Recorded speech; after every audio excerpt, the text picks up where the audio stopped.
Halo guys, bertemu lagi di Halim Tacak Review di Halim Recap alur cerita film episode pertama. Oke guys, sekarang aku akan membahas tentang atau nge-recap alur cerita yang berjudul Satria Heroes Return of the Darkness. Ini adalah film yang rilis tahun 2017, disutradari oleh Reno Barak, juga yang membuat Satria Heroes atau Bima X dan lain-lainnya.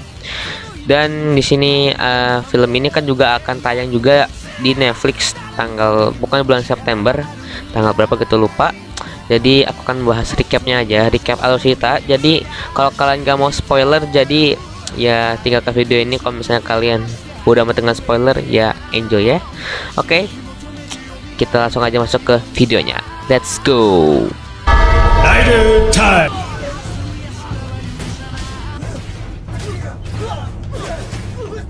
Oke, di awal film kita ditunjukkan oleh dua pertarungan dua satria, yaitu Bima X dan Torga. Kira-kira kenapa ya si Torga bisa bertarung dengan Bima? Nanti akan terjawab. Lanjut, kita diperlihatkan ada Kak Randy dan banyak anak kecil yang sedang latihan silat atau karate. Nah, ketika selesai ada satu anak kecil yang minta ceritain tentang Bima X. Diceritain lah itu. Lanjut, di dunia lain atau di dunia paralel, di mana di situ ada Ray dan Rena, dan di sisi lain ada dua penduduk membawa makanan untuk dia sendiri. Tiba-tiba ada Kronion muncul yang sedang kelaparan. Lalu Bima X ini muncul dan sumpah ini keren banget, cara handshake-nya tuh dari tangan, kaki. Dan singkat cerita pertarungannya, selesai lawan Kronion, Ray balik ke rumah. Di sisi lain, Dimas yang sedang pergi ke Jepang untuk ada urusan ke perusahaan Takara. Lalu ketemu sekretaris yang bernama Saiko. Lalu si Dimas diajak keliling untuk memperkenalkan tradisi di Jepang. Setelah keliling, mereka diserang oleh ninja misterius, lalu dilawan oleh Saiko dan Dimas. Ini benar-benar keren banget. Di sini tuh berubahnya Torga tuh lah sambil lari gitu. Apa cuma sebentar sih, dia nggak ngelawan wujud Torganya, lawan ninjanya itu. Oke, lanjut. Lalu mereka lari untuk menyelamatkan Presiden Takara. Tiba-tiba ada sosok misterius atau musuh misterius yang menghipnotis si Presiden Takara. Dan Saiko juga ikut kenanya, dan itu adalah jebakan untuk Dimas. Lalu Dimas ini dihipnotis juga. Lanjut, di dunia lain paralel, Ray yang asik ngeliat foto-foto, tiba-tiba datanglah Rena. Rena yang duduk di sampingnya Ray. Si Rena ini ingin mencium si Ray. Lalu datanglah Garuda Spirit. Emang nih Garuda biadab ya.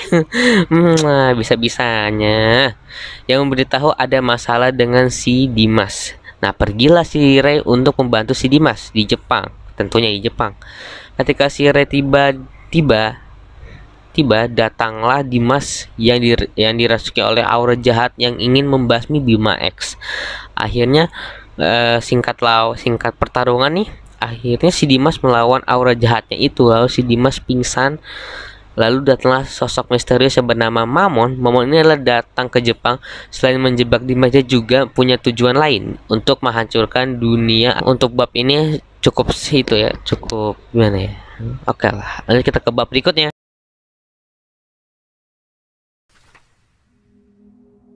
Oke, kita lanjut ke cerita kedua, adalah cerita masa lalunya Topeng Besi yang berjudul Arsya. Oke. Di cerita ini berlatar di zaman dahulu sepertinya ya. Di sini ada dua orang penduduk yang diserang oleh monster buas. Tiba-tiba datanglah Mad Dog. Oke, bukan Mad Dog tapi Master Torga yang diperankan oleh Yayan Ruhian. Master Torga ini berubah menjadi Torga Legend untuk bertarung melawan monster itu. Lalu monster itu belum kalah, malahan dia kabur. Di sini ada dua karakter baru yang bernama Wira dan Arsya. Arsya ini pendiam karena kedua orang tuanya mati dibunuh. Jadi kayak trauma gitulah. Oke, dibunuh oleh monster. Oke, Wira ini sangat suka sama si Arsya. Lanjut, Wira yang pengen jadi seperti masternya, jadi dia berlatih terus bersama masternya. Pas keduanya sedang berlatih, tiba-tiba Arsya melihat satu orang penduduk yang diserang oleh monster yang tadi. Lalu Wira dan masternya itu mengejar arah monster itu lari. Lalu dilawanlah oleh Master Torga. Karena Master Torga kewalahan diserang oleh monster itu, akhirnya Wira turun tangan yang jadi dia memiliki Power Stone yang dikasih oleh Master Torga untuk bisa melawan monster itu. Tapi mengasihnya bukan pas lagi bertarung ya, mungkin pas kapan gitu. Lanjut, lalu monster itu lari lagi. Nah, karena Master Torga tadi kewalahan kayaknya, jadi dia punya luka lah. Jadi harus diobatin oleh si Arsha. Wira yang kekeh banget pengen ngelawan monster itu atau ngalahin monster itu, tapi nggak boleh sama si masternya. Keesokan harinya Wira pergi sendiri untuk melawan monster itu, lalu diikuti oleh Arsha. Singkat cerita, Wira ketemu nih sama monster itu. Lalu Wira tiba-tiba menjadi Satria Harimau Torga. Ini adalah user pertama Satria Harimau Torga ya.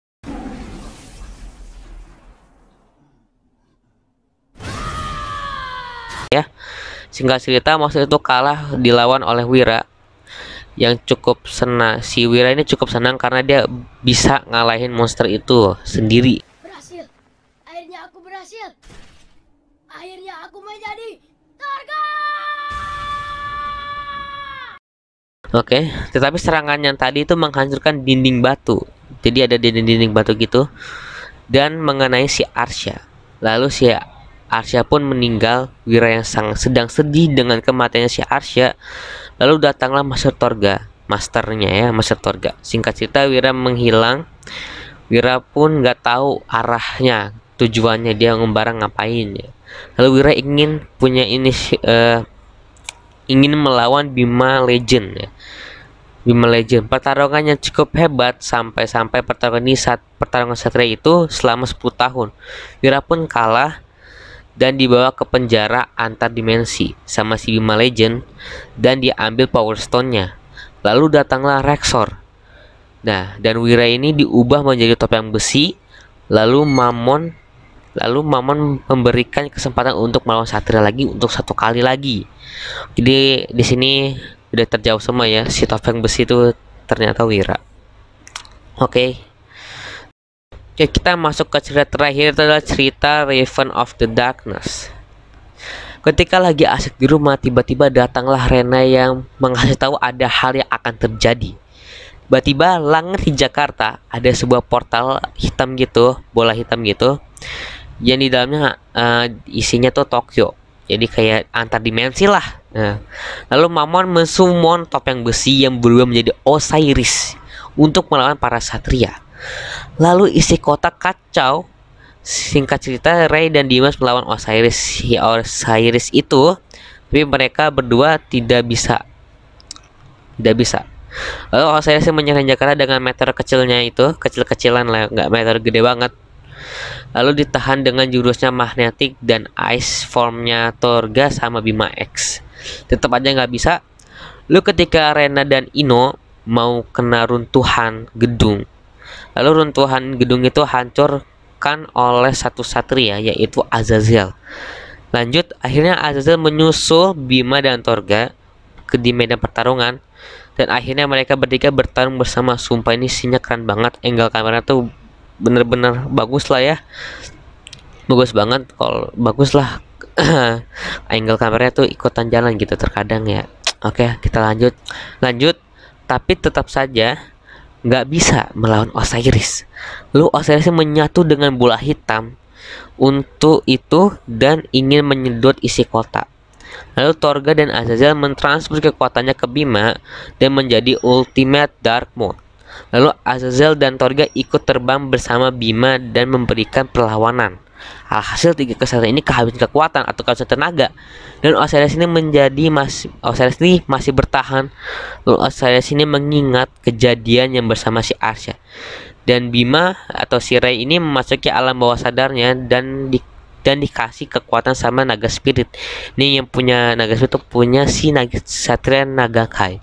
Dengan doa dari seluruh kota atau kota, akhirnya 3 satria ini akan bertarung sekali lagi dengan Osiris. Lalu mereka bertiga menyatukan seluruh Power Stone-nya yang mereka miliki dan memanggil para senjatanya juga, dan jadilah burung Garuda.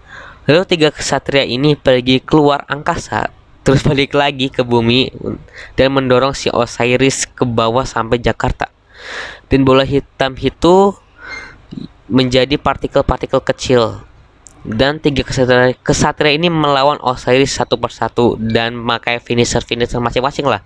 Dan akhirnya Osiris kalah dan Jakarta menjadi damai. Lalu Reza pergi entah kemana dan masih oke. Dan di sini film ini ada dua post credit scene, yaitu si Wira bertemu sama si Arsya di alam lain ya. Dan yang kedua tuh ada Satria Nagakai yang melawan Mamon. Jadi masih berlanjut harusnya ceritanya, tapi gitu. Dan cerita pun habis.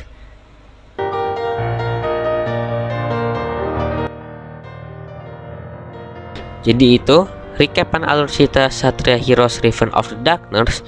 Maaf kalau ada kesalahan kata. Menurut aku ini film ini cukup bagus ya, cukup bagus karena dia memiliki tiga cerita yang berbeda tapi tetap sama gitu. Jadi satu ceritanya jadi Riven of the Darkness, dimana kita semua pertanyaan di bisa riset bebas itu kita terjawab semua lah di sini. Jadi masalahnya topeng besi, masalah topeng besi, masalah topeng besi juga cerita di situ juga yang tadi kan. Terus si Azazel tuh udah datang dari mana coba ya? Kenapa dia baru datang di saat-saat seperti ini? Oke, mungkin sekian dulu buat recapan alur cerita ini. Nanti akan aku bikin lagi recapan alur cerita lagi, tapi nggak tahu apaan ya, kalau ada waktu aja. Oke, jangan lupa like, comment, dan subscribe channel ini. Jangan lupa share video ini teman-teman kalian suka tokusatsu. Akhir kata, ciao.